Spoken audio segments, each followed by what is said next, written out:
I broke my heels freshman year, first day, and this is how I did it.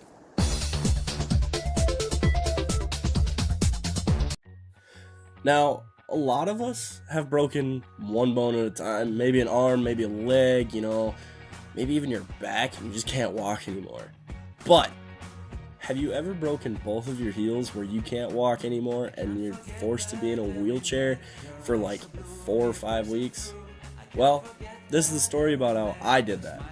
Basically, the summer of 8th grade year, after 8th grade, going into a freshman in high school, because that's how our school works here, me and my buddies found a bridge to go jump off of that had, let's say around 6 to 8 feet of water underneath it.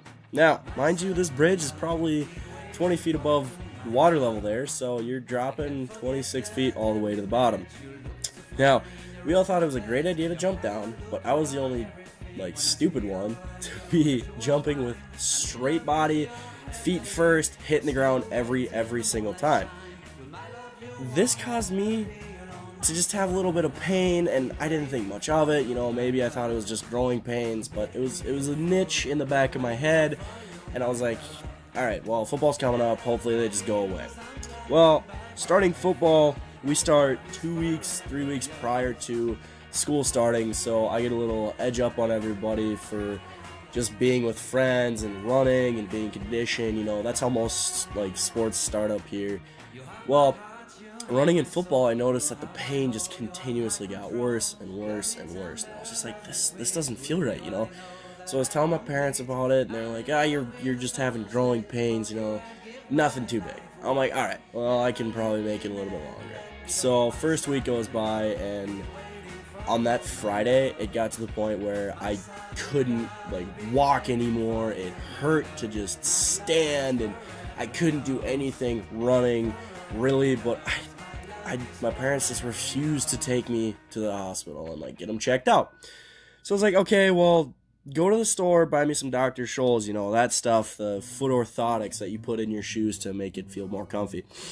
They did that, and it helped just a little bit. Not much, but just enough to the point where it subsided, and I could run again. And, halfway through the week, the pain flared up again like crazy. Mind you, this entire time, we're still going after practice out to this bridge and jumping off of it over and over and over and over. That Friday of the second week of football, I laid down on the field and I cried after practice because it hurt so bad. And I went home and I told my parents, if you guys don't take me to the hospital, I'm quitting. And it got to that point where I was serious. I didn't want to quit, but it hurt that bad.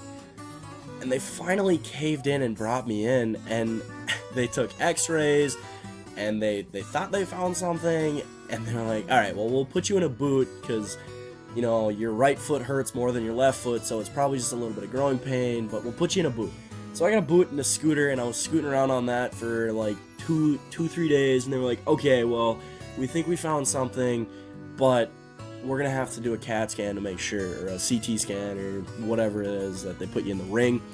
So they bring me in, and I have to drive 45 minutes to another town to go do this. And they're like, all right, results should be back first day of school.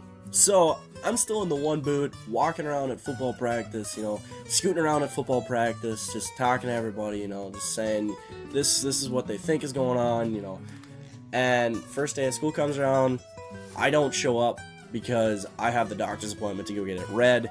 I show up, and immediately they have the cast stuff sitting there on a table, and my heart sunk. And I think my parents' hearts sunk too, because they were like, oh no, we're gonna have a cripple.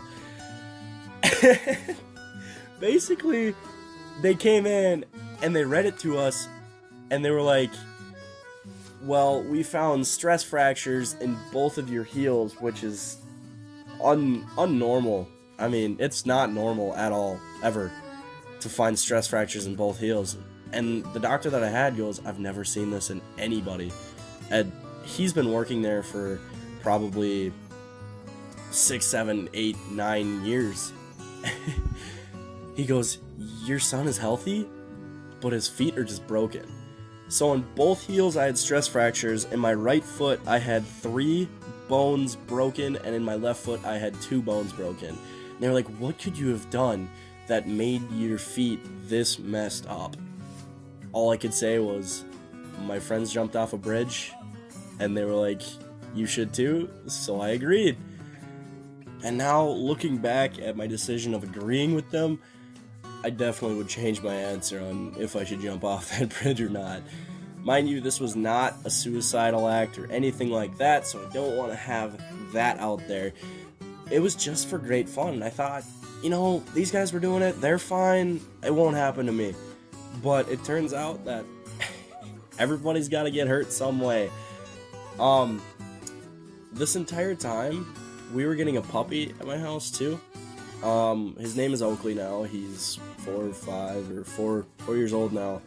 And when he was young, he was a little monster. I mean, he would be chewing everything. And since he was so little, he would be at my height because I can't walk, mind you. So I'd be crawling around the house on my hands and knees, and I'm 99% sure this dog thought I was his brother. And he still treats me like his brother. He still bites me and attacks me and tries to charge at me and stuff like that, even though it's been 4 years, 3 years. Maybe it's just his mindset. I don't know. Thank you guys for watching today. I'm a people person. I just want to put that out there. So please give me suggestions down below and let me know what you guys want to see out of this channel. Like and subscribe too. Make sure that you hit that notification button. I don't have a scheduling pattern right now, but hopefully I'll get into the swing of things and be able to create one for you guys. But yeah, thank you guys for watching, and I'll see you next time.